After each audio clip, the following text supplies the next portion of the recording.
Welcome to Millennial 704. I'm Andrew. I'm Laura. I'm Pamela. Rabbit, and Micah is actually back this week. He was just on last week, but then after we finished recording last week's episode, he was like, darn, the two things I actually prepared for, we ended up cutting from the discussion, and then we felt bad. So we invited Micah back so he can get his thoughts out there. Wow, what an intro. Well, I'm just telling everybody what happened. Hopefully that was true, what I said, too. And I didn't just make that up. And now I had to go back and prepare something totally different. Oh, you motherfucker. It is true. It is true. Yeah. One was on student loans. The other was on politics. So I'm telling the truth. Yeah, so we have to get to them today, or else Micah will be back next week, which isn't a problem, of course, but this is the reason why we're having him on so soon after last week. So we wanted to kick off today's episode. We're recording on February 1st, and it is officially Black History Month. And I just thought we could kick it off by celebrating the fact that Stacey Abrams, my life idol, has received a Nobel Peace Prize nomination for her fight for equality in the eyes of the law and for civil rights. So that's amazing. Go Stacey. It's much deserved. There are some other people who also got nominated, and those nominations are questionable, but we're just not even going to go there. This is Stacey's time to shine, and quite frankly, we need 50 more of her to help get us through these next probably decade of turmoil. You could argue she is bringing a lot of peace to this country over the next couple of years. Yes. Thanks to her work. I know. Very much deserved. Also, this past week, we have to mention this because everybody's talking about it. What the hell went on in the stock market? GameStop, AMC, and other stocks blew up. Everybody suddenly had a big interest in stocks and trading them because of how much money was on the line. I've listened to multiple podcasts about this at this point with experts, and even experts really can't explain it super well. But Laura's going to attempt to now, at least some of the basics. Right. So nobody really knows how to accurately explain this, and we're going to further bastardize the conversation that's going on. But I think that we can approach this as more of a high level sort of gloss over of what happened and then sort of how it impacted us. So to understand what happened, I think there are two terms that everyone should be familiar with. The first one is a hedge fund, probably something we've all heard of before. But just to make sure we're giving it a definition, it's a limited partnership of investors that uses high risk methods, such as investing with borrowed money, keynote there, in the hopes of realizing large capital gains. And then the other term is a short, when you borrow a stock from a broker and sell it immediately at its current price with the hope that the stock's price drops so you can buy it back at a lower cost and therefore make a profit. So you're borrowing money from somebody in the hopes of buying and then selling something to then make a profit off of it, so that you can earn your profit, but then also pay your broker back. Okay. You're doing a good job. I don't get it, but you're doing a good job, I think. Great job. Yeah, it's fine, though. Keep going. Cool. I'm really glad for your financial You're expertise. the one. Micah, you're in New York. I feel like you should be able, you're close to Wall Street, closer than any of and us. Not only that, so correct me if I'm wrong. I got a little bit scared too, because when I saw this in the document, I was thinking to myself, the real reason you want me on is because I have a master's in economics. Oh. You do? I don't even think I knew that. You knew that. Wow. But Laura, please forgot. continue. You're doing a great job. Well, no, I feel like an asshole because we have the Master of Science of Economics on the call. But basically what happened with this is a few weeks ago, a Redditor on the subreddit Wall Street Bets noticed that a hedge fund had taken a massive amount of short trades against GameStop. And basically when you do that, you're betting that that company is going to go under. And in doing so, you can potentially hasten their fate. This is something that has been going on with GameStop for a while. They've not had a very successful business model as of late. And many of their critics are criticizing them, rightly so, because they refuse to adapt their business model for today's standards. Right. For anybody who doesn't know, briefly, they buy and sell physical games. Yes. The video game industry is moving to digital. So of course they're not going to be doing well right now. And just like Mark worked at GameStop for a while, they're horrible to their employees. And like, they're very, very cheap. And it's like everything is like lowest possible investment for the highest possible return. They're not a great company, but the people of Reddit were like, yeah, we hate GameStop and we want them to go down, but not like this. We want them to go down on their own merits. So people on Reddit convinced each other in a thread to join forces and buy as much GameStop stock as possible. This caused the price to rise, and the hedge fund's short position started to lose billions of dollars. And in the end, their losses actually surpassed the $13.1 billion that the hedge fund in question was worth. And eventually, they had to close their short positions and buy all of that GameStop stock back at a much, much higher price, which made the price of the stock even higher still. That's why a couple of months ago, if you looked on Robinhood or whatever investing app you might have, you would see that GameStop stocks were worth about $14 each. And at the height of all this insanity last week, they were like $400 and $500 a piece. So people who bought GameStop stock for like $6 10 years ago are fucking loaded now. Oh, millionaires. Yeah. Legit millionaires at this point. Laura, I also have to applaud you because not once, so far at least, you have not said GameStop. You have said GameStop stock. Well done. You know what? I had to practice that because I've kept fucking that up. Like every time I talk about this with someone like at work or whatever, I keep calling it GameStop, and then I'm like, oh God. Yeah. Easy mistake. It's required a lot of practice, so thank you. So I have a couple thoughts on this. First of all, another part of this story, a lot of people have been trading with Robinhood. This is a very popular stock trading app. I enjoy it. I use it. They've been a sponsor on this show. They have a great app, super easy to use, very fast and responsive, and it makes it very easy to check in on your stock investments, unlike other apps like Stash. So they've been under fire because they started limiting trading, which is such bullshit. Now, they've come up with various excuses, but it's such bullshit because Robinhood's whole thing was we're going to give power to the little guy. We're going to let the little guys trade. And then, of course, as soon as the big guys start suffering, Robinhood basically helps them out by limiting trading in their apps. So some calm could return to the stock market. It was very frustrating to see. And like I said, Robinhood's trying to make some excuses. I don't know if I buy them because they're still limiting trading on certain stocks. I'm also disappointed in people who have jumped in on the stock market just because of this. Look, you're too late, okay? Don't even bother. Stock trading can be very profitable.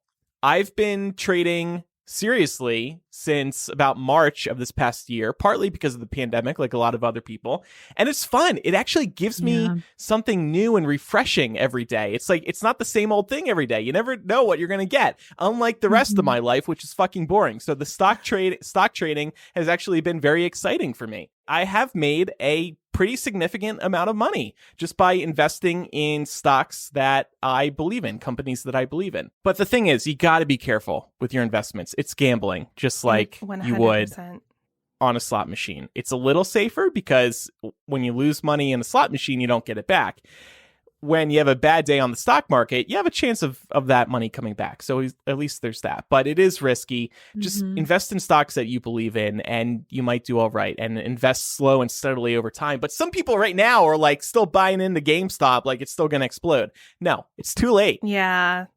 It makes me really uncomfortable because I'm seeing people online claiming that they're like putting their savings into this. And that is a terrible idea.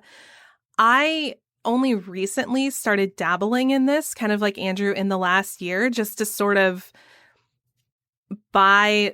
make very small investments. I think I've got like $200 invested in the stock market right now. Because like every now and then I'll see something that looks like it might be trending and I'll be like, okay, let me throw $20 at it and just see how it does. Because unlike some of these Redditors who were apparently in a position to put $25,000 on the stock market, I am not in any position to be doing that. But yeah, you have to be really careful, and you have to understand that if you're going to do this, don't go putting money into it that you can't afford to lose. Mm-hmm. Yeah. Right. Yeah. I think a lot of people are going to have a rude awakening if they're not already. And that's the problem, isn't it? That there's so much information out there right now just based on what is happening with GameStop and Robinhood that it's really easy to get misinformed of how everything works. And it's a lot more nuanced than what you might have time to catch up on in the heat of the moment. One of the important things that Laura touched on in this is that the hedge fund really got played at its own game in terms of Reddit stepping in and doing what they did. But I think a larger issue here that we have to be concerned about is what is being termed as economic terrorism. What if a foreign entity like Russia makes a decision that they want to do something like this? They can create extreme volatility within our stock market, very similar to what these people on Reddit did. So it is something we really need to be concerned about when you have social media as this medium for information to spread as rapidly as it did, whether it's true information, whether it's not true information. So that's just something to keep in mind now as we move forward, knowing that this has already happened. It can easily happen again. That's a really interesting point, because Russia could do it potentially just through fake news, spreading fake news, which they are really, really good at. When you started that thought, I thought you meant they were going to start investing in our markets to screw it up, which is possible. But also they could just do it through fake news, just like they did in 2016 and again in 2020. Exactly. Now, I will say I play the stock market on Animal Crossing. That's where I invest my money with Daisy May. And one thing I will say, I have found a way to game the market. I don't know if other folks have heard about this. You probably have, but there's a turnip calculator online that has an algorithm. So all you have to do is put in the numbers each day and it'll tell you what the best day is to actually go and buy turnips. Wow. A couple minutes ago, Micah said, I'm an economics major. And everybody was like, wow, we're going to get some great tips from Micah. And then he starts talking about Animal Crossing. Well, here, I'll make a confession. So during the height of this, because it was very exciting to watch, if for no other reason than I love the visual of some hedge fund investor having to explain to his family why they have to sell 3 of their 4 family yachts. It's just very amusing to me to see people get played at their own game and then be triggered that other people could figure out how to do it. But I also bought $80 worth of Dogecoin, which is so stupid. It's so dumb. I acknowledge this. But I bought it when it was selling for 2 cents a share. So it's not a huge investment. I was able to get like 1,700 shares for $80 of Dogecoin, which is a Bitcoin currency, by the way. It's not real. It's a meme. It's like, but it is real because, I mean, if you make money, you can profit off of Dogecoin. Yeah, I guess. I see what you're saying, but it started off as a joke, though. Right. So as of right now, it has really stabilized to the point where, like, my $80 has not made any money. But at the height of this, it had gotten up to 9 cents a share when I paid 2 cents a share for it. And I was getting really excited. I was like, holy fuck, am I about to make some money off fucking Dogecoin? Oh, like, what the fuck? It's all so crazy. It is. It's insane. So I'm just going to leave it there and just ignore it. And then hopefully in 10 years, I'll load up Robinhood and it'll be like, hey, you're rich. You're a millionaire now from your 1,700 shares of Dogecoin. And Andrew, you've made fun of me, but have you ever sold a turnip for 512 bells a pop? Yes, I have, thanks to our lovely Animal Crossing Facebook group. I know that site you're talking about. It is very good. It helps you predict the market. It is. But Micah, do you have any investments in real stocks? You don't have to share details. I'm just curious. I do. Okay, good. I will not share details, though. Okay, good. Just checking, because you talk a lot about Animal Crossing, and I'm like, what about real life for Micah? Does he have financial investments? Anyway, so everybody just needs to be careful. I said a few minutes ago, this whole situation has made millionaires out of people. A lot of people are also going to lose their life savings because they're riding out GameStop, and it's going to crash eventually. This probably cannot go on forever. So be careful, make small investments over time, and let that portfolio build up. Invest in companies you believe in too. If you think they have a great future ahead, if you think they're going to be profitable, invest in them. It hopefully will go the right way for you. Anything can change, but it might be worth a shot. I invested $40 in a marijuana stock. And like it hasn't really gone anywhere, but I'm thinking with legalization coming, maybe that $40 will double. I've invested in Tesla, Apple, Peloton, some clean energy companies. It's fun. I like watching it. You know, them go up and down. I don't like when they go down, of course, but I like watching them rise and fall because every day is different. I actually get I'm in a better mood when I see my stocks are making money one day. I need other interests and hobbies. All right. Well, there's really no graceful way to transition from that to this next one, but we had a confessional with an unpopular... It's all about money. Yeah, with an unpopular student loan forgiveness opinion. And I know, Micah, you had some thoughts about this, but I think related to conversations that we are frequently having about money and student loans on the show, it's very apropos for us to cover it now.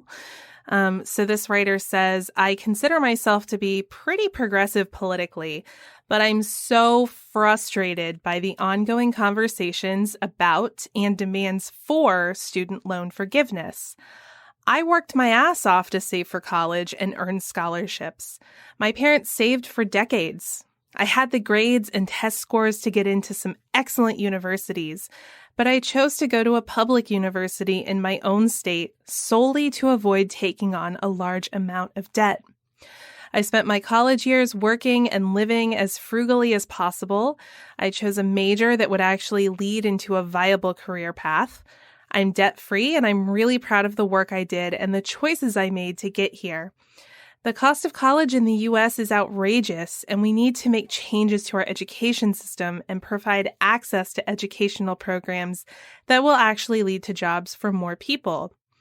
I think it would be fair to forgive some student debt, but I'm so tired of hearing the demands that all student loans be forgiven for everyone. That is entitlement at its finest. We all face consequences for our choices. My family and I sacrificed. Why should my taxes pay for their 4 years of fun and bad decisions while they are absolved? Maybe you all think I'm the entitled one, but I just feel like my hard work and sacrifices are being treated as if they were meaningless. Micah, do you want to respond first? There's a lot to unpack there. I'm sorry, we're out of time. We'll have you on next week. Oh my God. All right. I'll see you later, guys. Thanks for having me again. I'm kidding. Please, go ahead.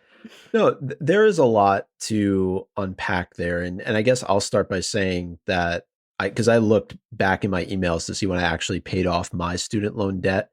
And it was in 2015, 10 years after I graduated from grad school with my master's degree. And I think there's a lot to be said for that, right? You have relief, there's pride, there's a sense of accomplishment that comes with doing that. But not everybody's in the same situation. And I think that that's important to take into consideration. And I actually took a look back. What was Syracuse tuition back, when I went to school in 2001 was my first year there. It was roughly, and this is just tuition, this doesn't include housing and everything else that comes along with it that you have to, take into consideration. It was $20,000. Now, fast forward to the last number I was able to find, 2018-19, is $56,000. Oh and again, God. That's just for tuition alone.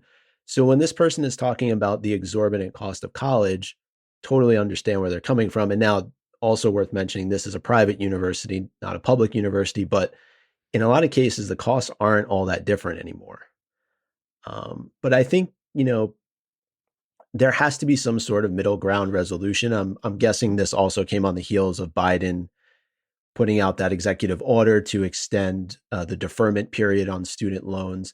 I don't know that there is a good answer because you're always going to have people who paid off their loans feeling like they're being disenfranchised or being done a disservice in some way from the people who may want, this to be wiped clean and not have to worry about it. But I don't think you're going to be able to get to one extreme or the other. You have to find some sort of middle ground. I don't know, Laura, Andrew, Pam, what you all think, but it's not just going to be like there's there's going to be a law passed and all of a sudden student loans are going to go away. It's just not going to happen. That's why I think we have to figure out some sort of short-term solution where it's more agreeable across the board. Yeah, I fully agree with that.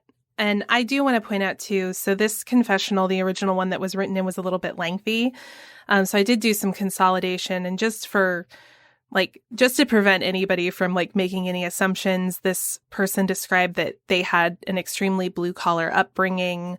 So we're not talking about somebody who comes from a lot of wealth. I know that sometimes it can be easy to make those assumptions when we hear this argument, but that's not the case here. And I just want to say, I'm somebody who, if full student loan forgiveness was offered tomorrow, I would take it. But I still understand why you feel the way you feel.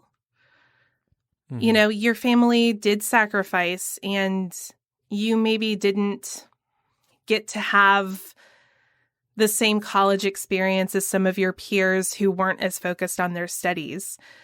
I think, though, the real enemy here, and maybe enemy isn't the right word, but the real place to be placing blame is on our predatory lending system. Student loans, you can get them from banks, but you also get them from the federal government. All of my student loans are through the Department of Education. They have an average interest rate of 6.5%. That's higher than most mortgages. That's higher than the kind of interest you pay on a car or almost any other major investment. And the definition of predatory lending, this isn't the official one, but a loose description of it is that you're putting unreasonable repayment terms on people who don't have the resources or understanding of what they're getting themselves into, with the knowledge that they're never going to be able to pay them back. The federal government openly acknowledges that they know most people will be unable to repay their loans simply by giving us loan forgiveness programs. I'm on the repay as you earn program, where I pay my loans for 25 years, and whatever I don't pay during that 25 years just gets forgiven at the end. So to me, that's my government telling me, hey, we gave you a loan without verifying your ability to repay it, which, if you try to get a loan under any other circumstance, they generally want to know what your income is and what your field is, not for student loans. Right. So I agree. I have the benefit of coming from a background where my parents made me very, very aware of what student loans meant. Not everyone has that. So I knew what I was signing up for. But even then, I don't think I had an appropriate understanding of what that interest meant and how interest can compound on itself. I've been paying my student loans for 4 years at this point, and I've exclusively paid interest the entire time because there's just no getting out from under it. I'll also just add that there's I feel on both sides, maybe there's a lot of sweeping generalizations being made, and maybe it was not the intent of this person who wrote in to do that. But just even a statement of why should I have worked hard when everybody else, kind of skated by, is in and of itself a sweeping generalization. And I'll use myself as an example because I come from a single parent household. My mom worked really hard to do the best she could for us. I went to San Francisco State, which is only 30 minutes away from where I live. I worked 2 jobs and I interned, and I still have student loan debt. I think it's really easy to get bitter about what maybe you saw from privileged peers in terms of behavior. But I just think that we need to remember that it's much more nuanced. And then on top of everything else, when I was going to school, there were a lot of higher education budget cuts. So with San Francisco State specifically, they were limiting the amount of units and courses that were available to students, which meant that it took me way longer to graduate with the double major I wanted to. And at the same time, the tuition was rising as well. So that's like a really shitty situation from a public school standpoint. I didn't go to a fancy school. That really starts screwing people over when all they're trying to do is, try and get out so that they can make money. And then half of that money is just going back to paying what a lot of people assume is good debt. Laura and I talk about this a lot on the show that, we were fed this idea that student loan debt was going to be good debt. And I'm not really sure that that's the case, because we were also promised that as long as we went to school, there would be a good paying job for us waiting on the other end. And that's not really the case anymore. So we definitely need to reevaluate how this is sold. And the fact that it was sold to an entire generation, because I know we're not the only ones, is in and of itself a problem. Well, and I think it's a problem too that, a lot of people are in the position of this confessional writer and their family where they're having to make really significant sacrifices to get an education. And that in and of itself is also a problem. Yeah. I would argue that you should feel salty about that too. Yeah. I'll just close out by saying, I think, Pam, what you brought up about the generalizations is important, because there are people who could be on scholarship that could just piss it all away. It doesn't have to be that they get, their tuition provided, let's say in this case, by the government for them. And just because they now have the ability, to go to school for free, that, it's essentially a free ride where they're able to just go and do what they want day in and day out. And then I think the point brought up about not being set up for success is huge, because you're coming out of college, in the case that I made with, if you just recently graduated, let's say from an institution like Syracuse, and you were paying that kind of money every year, and let's say you couldn't afford the tuition at all, you're talking about over $200,000 of debt coming out of college. And that's just the tuition. That's insane. Yeah. And I benefited from being at home. That allowed me to pay off a lot of my debt, honestly. And I just think too, the idea that this person, they worked hard in a specific major so that they could get a specific job out of school. We were talking about economics before. I did not go into economics. So this, you don't always follow the career path that you study. That's a given. Yeah. And I think too, for instance, I consider myself lucky because I think that the idea that all student loan debt is going to get wiped out, I don't think that's ever going to happen, much less anytime soon. I think, honestly, that a really good place to start would be to forgive the interest. Forgive the interest and let people actually pay their principal balances. I'm fortunate enough to be in a position where, yes, it would still take me a long time to pay that, but I could actually do it.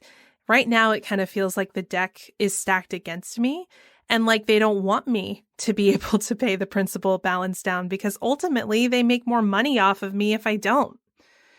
And then I would just close it out by zooming out and kind of looking at this from a larger economic perspective. And Micah, you can let me know if I'm wrong here, but economically, it's not good for anyone if you have an entire generation of people who have no equity and no ability to build equity. So if you have an entire generation of people who are buying homes and cars and starting families at much lesser rates than previous generations, that's still not good for you, even though it might feel like, and I'm not saying it's wrong to feel this way, it might feel like a slap in the face to see other people getting their debt forgiven. At the end of the day, though, I think something like 40% of federal student loan borrowers are expected to default on their loans within the next decade. So if that happens, you also end up paying for it. This is exactly the point I wanted to make, because by forgiving all this debt, which people cannot get out from under, the whole country is going to thrive more. You're going to benefit from this too in other ways. And everybody had really good points, so I'm not going to reiterate much other than to say I can kind of feel where you're coming from, because Because I went Absolutely. to a state school in California and because I dropped out, I didn't load up much debt. So I was able to pay off my student loans. So when I hear this, I kind of feel a little jealous too. Like, obviously I wish my debt was cleared and then I could have used that money I spent on my debt to buy a car or something. So I hear your frustrations, but at the end of the day, by clearing all this debt out, it would be an amazing thing for our country. All of our friends would be able to thrive. This country would be able to thrive. People would be out spending more because they don't have to spend $600, $700 or more a month on student loans. I know some people who spend that much or more.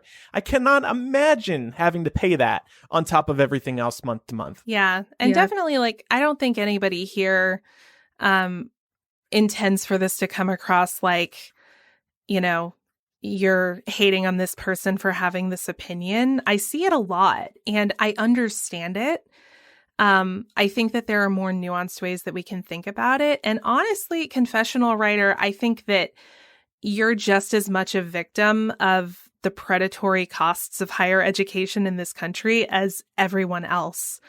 So I think that we can actually make a lot more productive change by agreeing on what the problem is and trying to move forward on, like, how can we equitably solve this issue? Another point to consider is that Black women hold more student loan debt in this country than any other racial or ethnic group.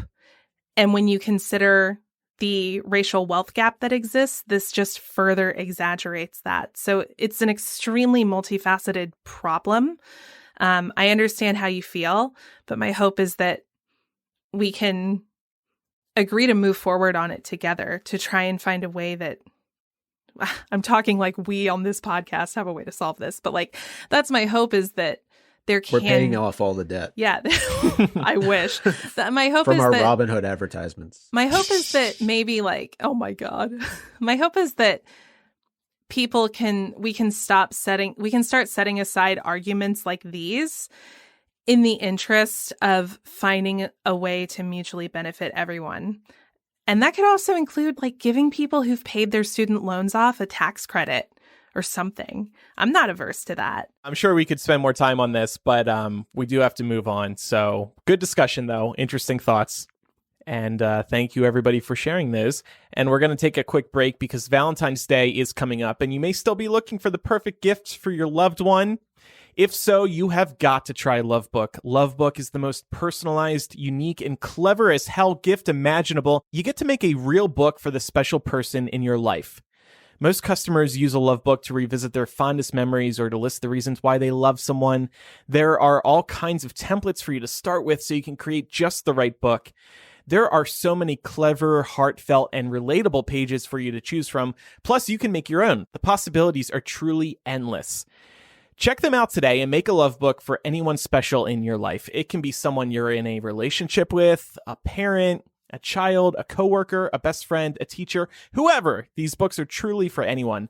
And no matter what time of year you are making your love book, the recipient will absolutely love it. When you give them the book, I promise you, it's going to be a very special moment as they open it and read it. They just will not be expecting it. Visit lovebookonline.com/MILL to receive a special 20% discount only for our listeners. Again, that's lovebookonline.com/MILL. Whether it's for Valentine's Day or something else, make one of these. It's a really special gift. I know what I'm getting you, Tree Daddy. Oh my Plant God. Daddy, not Tree Daddy. Plant Daddy, I'm sorry. You got to work your way up, right? Oh my God, I hope my plants get me a love book. That would be so sweet. Micah, you know what your mission is now. Yep. I know in a couple of years, though, then I can call you Tree Daddy. Yes. So I have another big discussion topic for us. I was thinking about this as Trump's presidency came to a close, which is still surreal to say. I wanted to know how everybody's relationship to politics has changed over the last 4 years, because I know for me, there have been a couple areas where I am very different now than I was prior to Trump. I have kept a much, much closer eye on what the president is up to. When Obama was in the White House, when Bush, when Clinton before him, I didn't pay as much attention. And part of that was because I was younger. I didn't really care as much. What do politics matter? But also just because, in my older years, pre-Trump, those were the Obama years. And I was just like, well, the Democrat is president. That's okay. Everything's fine. I don't really need to keep tabs on it. But then you learn stuff over time, and you're like, well, okay, maybe not everything Obama did was perfect. And then Trump comes into office, and you're like, oh my God, I can't believe all these things are happening. So that's one thing for me. And I also started reading the New York Times and the Washington Post daily. I wasn't doing that before. I didn't have a subscription to a newspaper. Now I subscribe to both of these because not only do I want to be informed by very reputable sources, but I also want to support good journalism. And of course, another big change for me has just been that politics has been way less boring. And now I anticipate politics to become kind of boring again, but you can make them more interesting if you're paying attention to what exactly is happening. And honestly, I can kind of already feel myself sliding back into how I was in the Obama years, just because I'm seeing less about what Biden is up to. For some reason, I just don't see it as much. And Biden's doing plenty. So I'm trying to be aware of the fact that I'm kind of slipping into how I was pre-Trump. And I'm trying to be more proactive about looking at what he is actually doing. So how has the rest of the panel changed in the last 4 years, besides crying more? Micah, do you want the spotlight here? I know this is one that you rejoined Another us this week. segment I prepared? Yeah. Sure. I mean, I actually like a lot of what Andrew had to say. Good, because we're out of time. All right, so let's move on to... See you next week. I guess it's fitting, too, that we spent so much time talking about finances in this episode, but I've definitely become more invested financially as it relates to politics. No problem saying, in addition to donating to the Biden campaign, I made a point of supporting Warnock and Ossoff in those runoff elections. The other thing, too, is you're welcome. I think there's a lot more political fatigue now, mostly due to the necessary hourly media coverage of Trump, which I think, as we all know, had very little to do with politics and more to do with just covering the sensation that was Trump. And Andrew, I think that ties a little bit to what you were saying about how maybe now it's going to get a little bit more boring with Biden. Mm-hmm. But I kind of want to go a day in the news without hearing about the president. I'm over it. I know. And one thing, too, in the last 4 years I can say is I did not follow POTUS, FLOTUS, VP on any social media channels, which I now have changed. So I'm reading a lot more too. Like you said, Andrew, the Post and the Times. And I think, it's a good thing to be more informed, but these last 4 years have just been so exhausting. Yeah. It's unreal.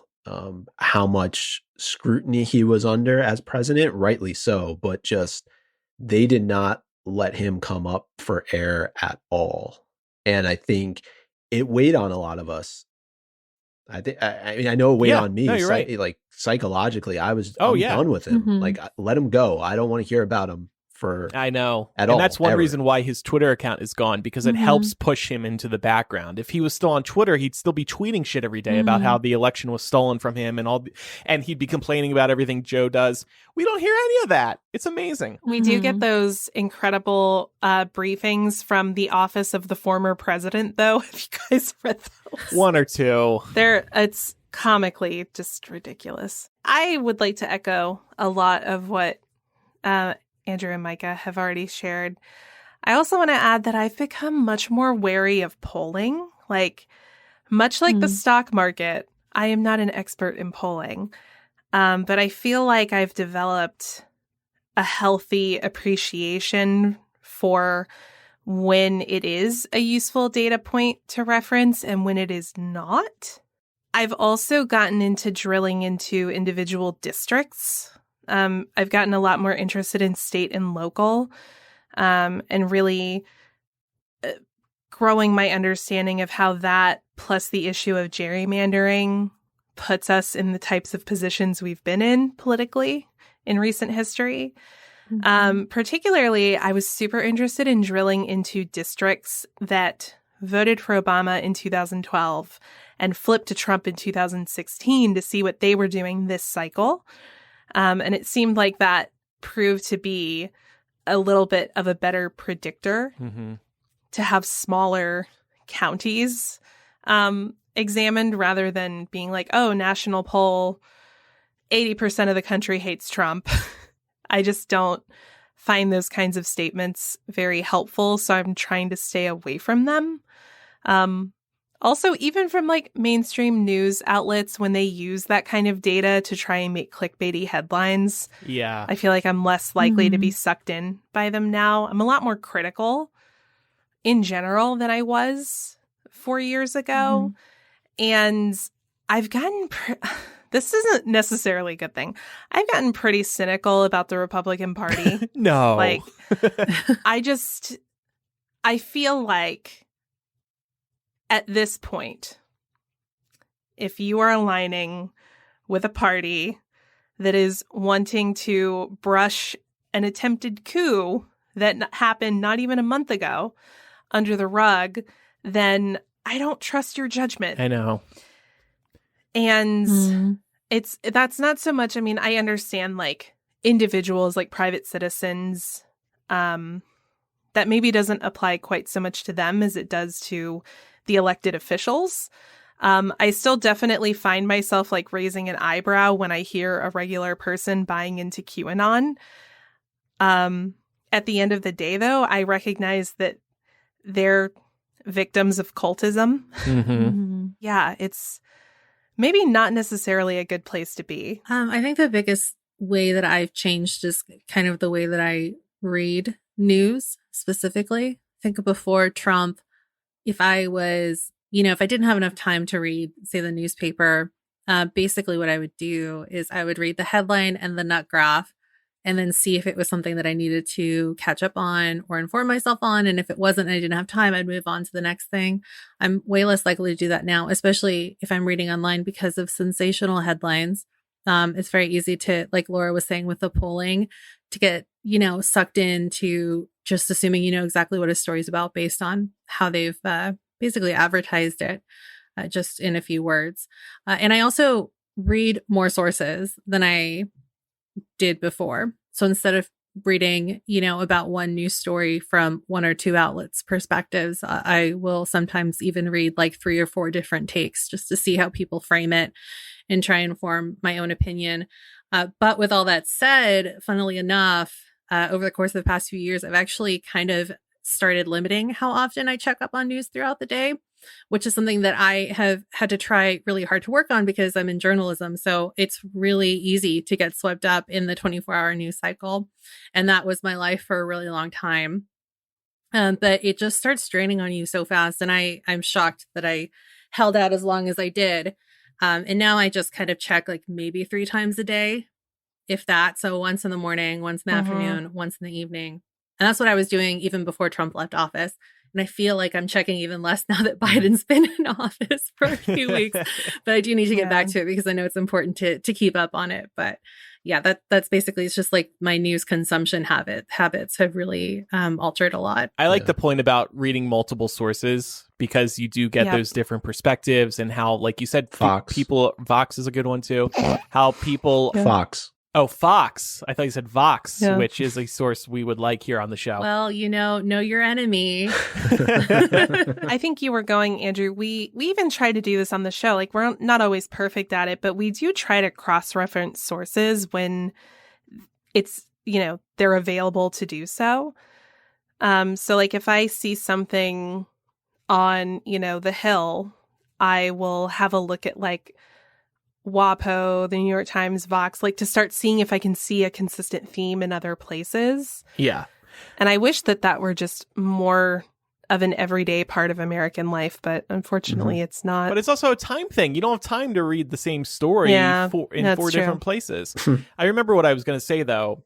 The headlines can be so different. Fox. And the way, shut up, Micah. And the way, even not just the headline, but the way they'll describe it in the post on Facebook or Twitter. It might sound grim as fuck, but then you get into the story and you get more context and you're like, okay, this isn't as bad as they were making it out to be. Even the New York Times does this too. I mean, because they got to get people clicking in. So they'll pick just the worst part of a story to bring you in. But then once you read the rest, you're hearing some things that make it sound not as bad. Even during Trump, even some decisions that Trump has made, they write a headline that sounds like the worst thing possible, and then you get this extra context, and you're like, okay, so the world isn't going to literally end tomorrow. And I actually kind of hate that too, from like a news perspective. I get why they have to do it. Everybody is struggling right now in the media industry. You got to get the clicks to make the money to keep going. But like, I have friends that are not in news at all, and it's completely turned them off from wanting to read news at all, to see, like a Washington Post or a New York Times playing into that clickbait game.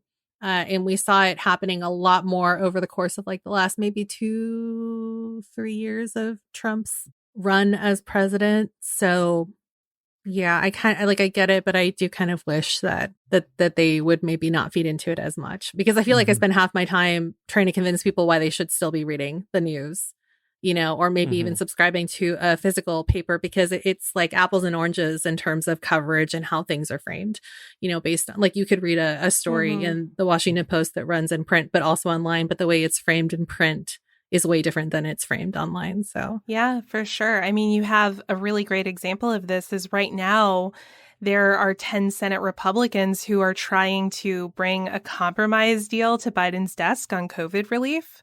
So Biden's plan is for $1.9 trillion. The Republican compromise plan is for $618 billion. And just looking through it, it represents significant cuts to all of the things that would actually help most regular people in this country. But I guarantee if you go to foxnews.com, they're framing that narrative as though Republicans are answering Biden's call for unity, and they're trying to come to the table and make a deal that makes fiscal sense because, Republicans only become deficit hawks when Democrats are in charge.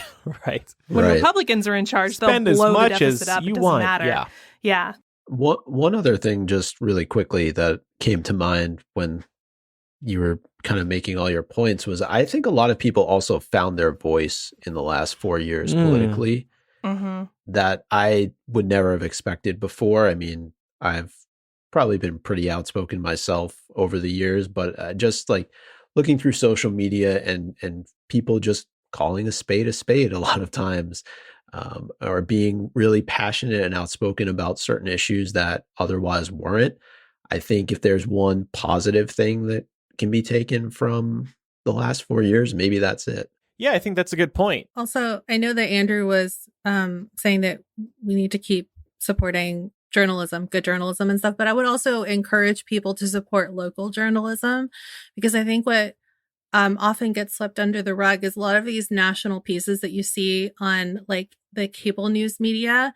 All of those people that are putting those packages together, they're sweeping local news organizations. So that's like your newspaper next door down the street that your parents are still reading. Like, that's where all of those bigger stories start from most of the time.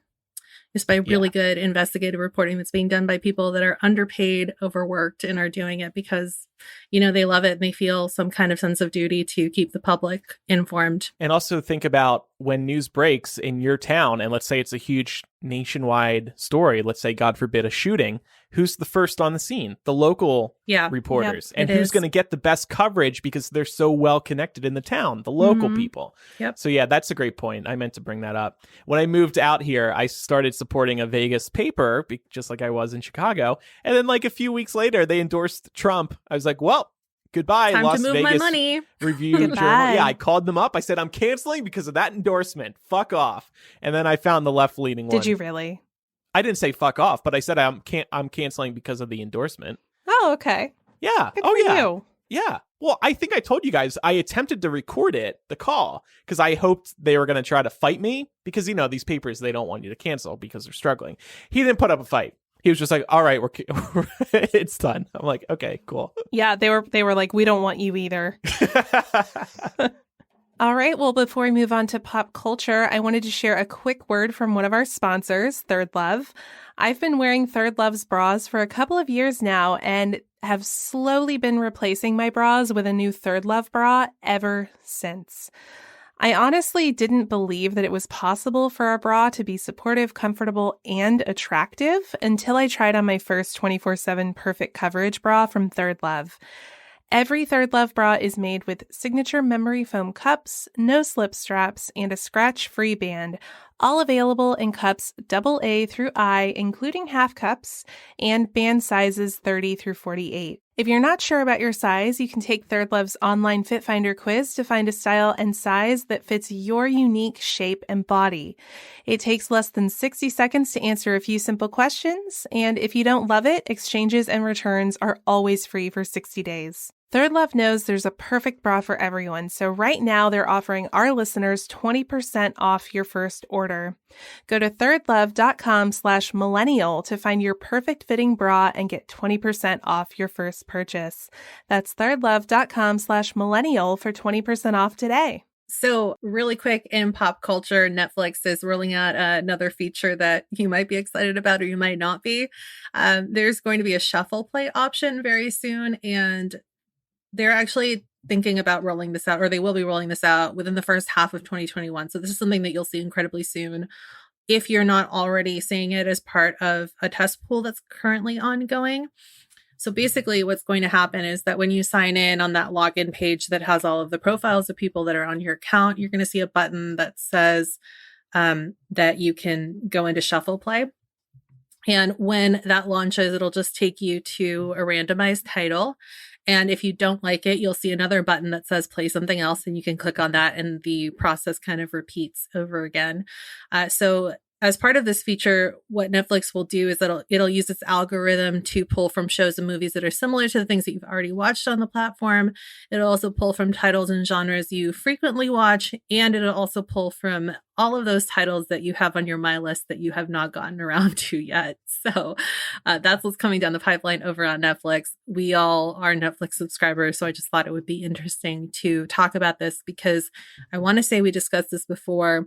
And when the idea of the feature came out, I thought you could just shuffle from, you know, like a specific TV show. So if, say, The Office was still on Netflix, you could hit shuffle play and get a random Office episode. This seems to be a little bit more broad. So you guys excited? Yeah. So for that reason, I don't want it, because are Netflix recommendations, personalized, quote unquote, recommendations, ever good? I never look at that row that says like recommended for you or whatever. Because, yeah, okay, so I watch Breaking Bad, and then they're like, oh, he must like drug dramas. But not all of them are going to be Breaking Bad levels, so why share these with me? I'm probably just going to be disappointed. The one interesting thing here in the shuffle feature is that it takes content that's on your saved list. That I actually do use, so that sounds interesting to me. But I don't trust any of these streamers with their recommendation engines. I just don't think they work really well. Nobody's really cracked that recommendation code to really get inside the individual user's head to know exactly what I will want and genuinely enjoy. Like, these recommendation engines need to be at the point where, like, they know me so well, I will tweet about anything I watch in that recommendation row nonstop because it just speaks to me. That's what I want. Until we're there, I don't trust any of these things. I mean, must have been in that beta test because I've had the shuffle for a little while now. And well, you watch a lot of Netflix, I haven't used I'm not it. surprised. I must. But I agree with you, Andrew. I mean, I always get those emails where they say, you haven't finished watching X. It's like, okay, leave me alone. Mind your own business. Yeah, exactly. And a lot of the time too, the recommendations are just weird. Like, again, to your point about them drawing conclusions based upon you watching Breaking Bad, thinking you want to watch like SVU and Criminal Minds and all these other shows. Yeah, I think a good example for me is that I ended up several years ago at this point stumbling onto Jane the Virgin on Netflix and just like falling in love with that show. It's great start to finish, but it's a CW show. And I feel like as a result of that, Netflix is like, oh, you like CW shows. And I'm like, no, this was a special case. Stop recommending these shitty TV shows. I really want you to watch Riverdale. Supernatural. Riverdale. We should turn this into a segment on the show because now I'm looking at what Netflix are the top picks for me. And I'm like, how did they decide these things? I never look at this row because I don't believe in this. They have a show called Song Exploder. I don't watch music. Getting recommended to me too. Yeah, well, it's a Netflix show, so that's probably why. Chef, the Jon Favreau movie. I don't watch cooking shows. Hillbilly Elegy. That movie has horrible reviews. Why would I want to watch that? A show, 12 seasons, called Trailer Park Boys. Why does Netflix think I want to watch Trailer Park Boys? I don't know why. I don't know. You tell me. The Great British Baking Show. I don't watch that. Okay, but that's like a Pat recommendation. You oh, wait, yeah, he uses my account, so that's probably why. Damn it. No, I was going to say, too, sometimes I get recommendations for things that I've already finished watching, so I don't know what kind of memory Netflix has, but it's not a very good one. My whole thing is that I just feel like Netflix always has an ulterior motive to push what they think should be the most popular. Oh, yeah. You know what I mean? Like, or if a show really needs some views. I have very little trust in like all of these numbers that Netflix pushes out because nobody's regulating them except for them. So how are we really supposed to know how many views a show is getting? Well, and also just because a show is getting lots of views isn't a good thing. Pam, you and I know this from the Selena series. Oh, right? Here we go. Yeah, because everybody was hate watching it. But also, like, of course, everyone watched it because it's Selena. It wasn't because it was good. It's because she's a queen. Yep. And we can't let go. I know. But yeah, I mean, like, but even like to bring it back to something that people are actually interested in, and something that not just Laura and I are, still upset over, is that the way that Netflix tallies these numbers is that you don't even really have to finish the whole series. Sometimes it like they'll tally it as a watch based on like whether you watched 30 minutes of the pilot, and then all of a sudden it's like your 30-minute hate watch or 15-minute hate watch counts as one of 64 billion views, for example, or 64 million views. So somebody in the chat brought up how there used to be star ratings on everything on Netflix, and they got rid of those. So you can't see what other people think of all the content anymore. It just gives you that recommendation percentage, like how much this show or movie gels with what you have watched. I want to know if a movie's actually good or not, so I'd rather have those star ratings come back. Justin said I put animated Jurassic Park on the other day and my recommendations were destroyed. Anyway, I'll check this out, Pam, but like you, I just want Netflix to shuffle a show that I love. That can't be a hard feature to make. Just do that. Pick a show, you click into the show, you click shuffle on that show, then it just starts serving you random episodes until they get through all of them. Perfect. I got an idea. Our next $1 million website. NetflixShuffle.com. You pop in a show, it just starts spitting out random season and episode numbers, and you just follow that guide. We should call it Netflix and Shuffle. Ooh. Like Netflix and Chill, Netflix and Shuffle. So there's something else I wanted to mention. This just broke on Monday. We found out that Tony Bennett has been battling Alzheimer's for some time now, it sounds like. And this was in an article in AARP magazine. And what we also learned in this article is that Gaga and Tony Bennett have actually been working on a new album together. And there's this really sad passage. It looks like this album, the making of this album, it was shot for a documentary. AARP reviewed footage from the documentary, and Gaga tries to say some things to Tony throughout the recording session, and she keeps her statements short, as experts in the disease have advised you do when talking to somebody with Alzheimer's. So she would just say, "You sound so good, Tony," and then he would just reply, "Thanks." She would say, the 2015 tour was great. Didn't we have fun every night? And he would just stare at her blankly and say, yeah. She just kept getting very short responses back from him. So it sounds like he's pretty far into the Alzheimer's, and it's really sad. And this is the first time we're learning about this. So I imagine this documentary is also going to be a good look at Alzheimer's and how people battle that.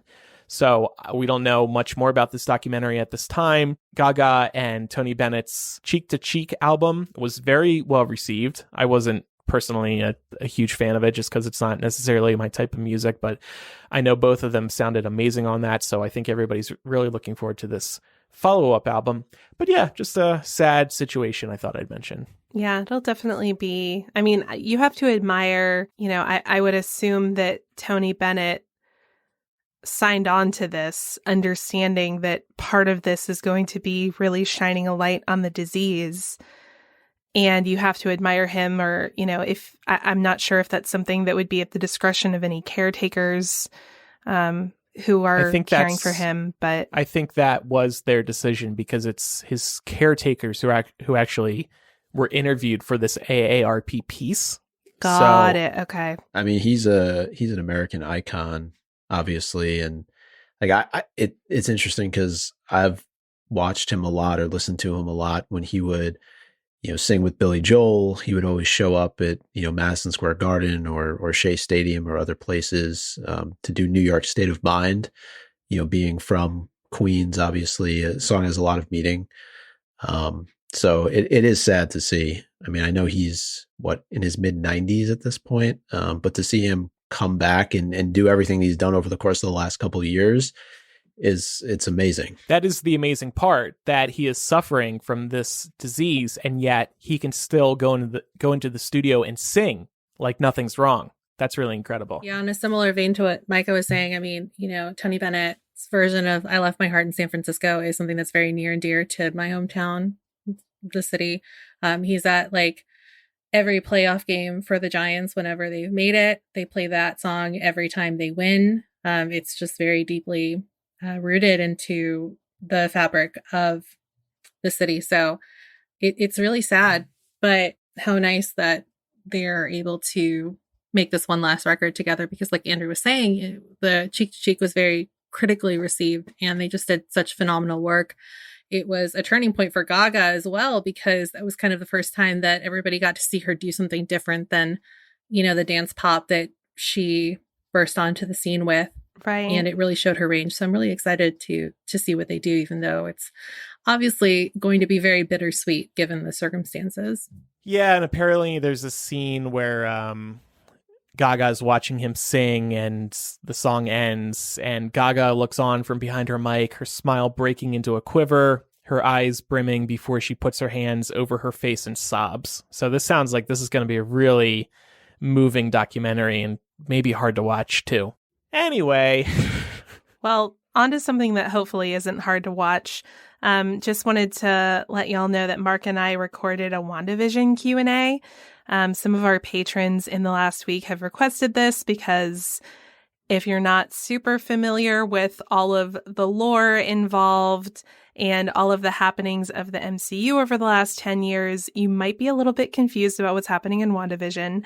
But Mark is our resident MCU expert here on the show, and he and I sat down for about half an hour a few days ago after episode 4 of WandaVision came out and answered some of your questions and also shared some of our theories. So if you're interested in that, head over to patreon.com/millennial to check it out. Awesome. Thank you for doing that. All right, guys, one more sponsor for the road. They're Rothy's, and they make stylish and sustainable shoes and bags from recycled plastic bottles. And believe me when I say you can put some miles on Rothy's shoes. I've been wearing my point flats for over 2 years as my go-to flat, and these things have really held up. The best part is I can toss them in the washer for a refresh, and they come out looking brand spanking new every time. CNN says Rothy's are the comfiest slip-on shoe we've ever owned, period. On top of being super comfortable, Rothy's are available in a variety of styles and an ever-changing array of colors, prints, and patterns. And for the environmentally conscious among you, Rothy's has transformed over 70 million bottles into beautiful shoes, handbags, and face masks. Check out all of the amazing shoes, bags, and masks available right now at rothys.com/MILL. That's ROTHYS.com/MILL.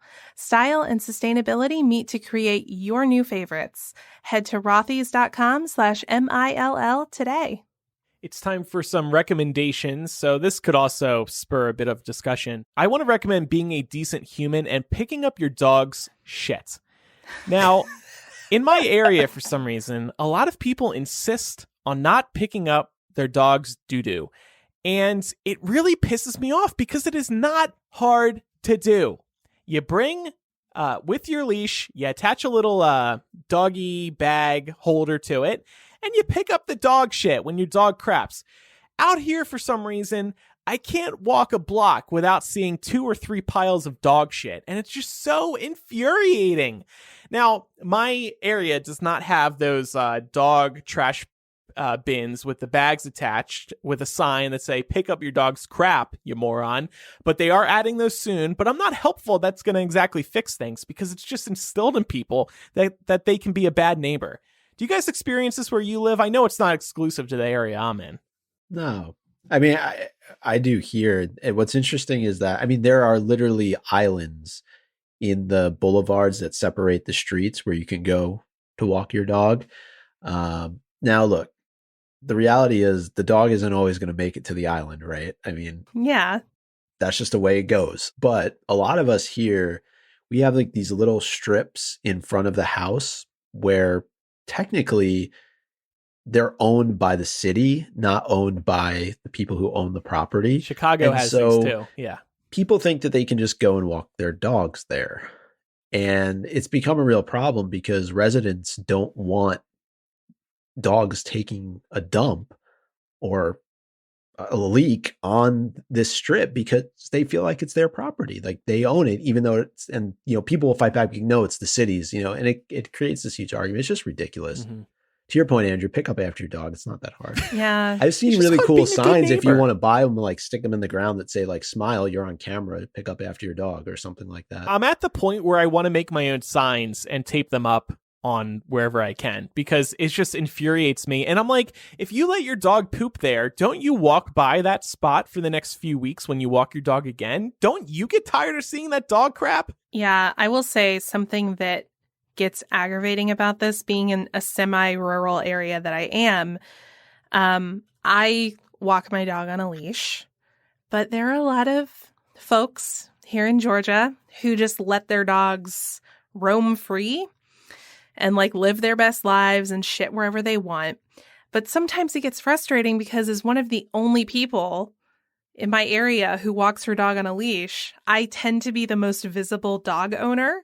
So I've definitely had people accuse me of being this person before. And I'm like, there are like 80 fucking different dogs around here that walk around unattended to. Yeah. Go yell at their owners. So it's funny you mentioned that because part of my family lives on a cul-de-sac. That's where my brothers and sisters live. So we go to my dad and my stepmom's house for Christmas. And a couple of years ago, when everybody was still able to get together, one of the kids went out to get the newspaper on Christmas morning when we were all in the living room.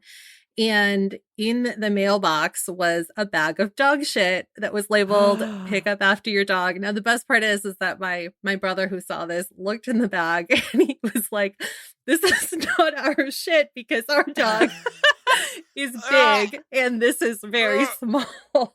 So these are little. Whoever was so just done with the bullshit, which we get. There are definitely other dogs on this street, which is why it was really funny that they decided that must have been our dog.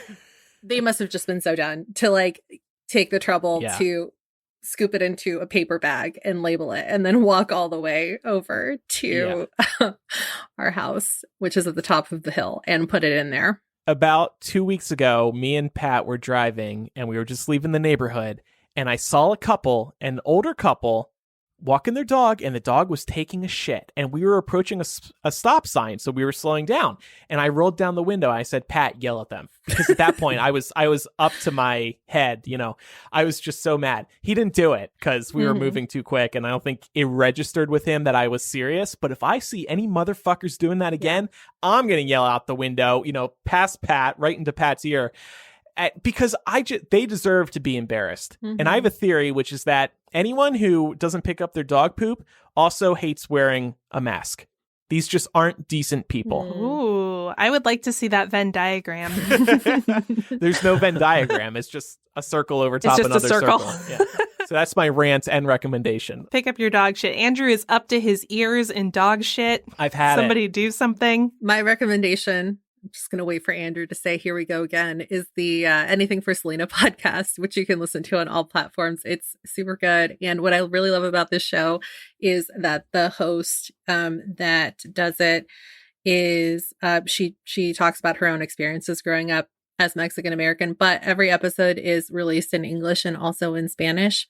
And she also has an interview with the Abraham Quintanilla in episode 2. So that was kind of interesting because she talks about, how she went in with such preconceived notions because, as Laura and I have talked about, people have a lot of strong opinions about her family and her legacy and stuff like that.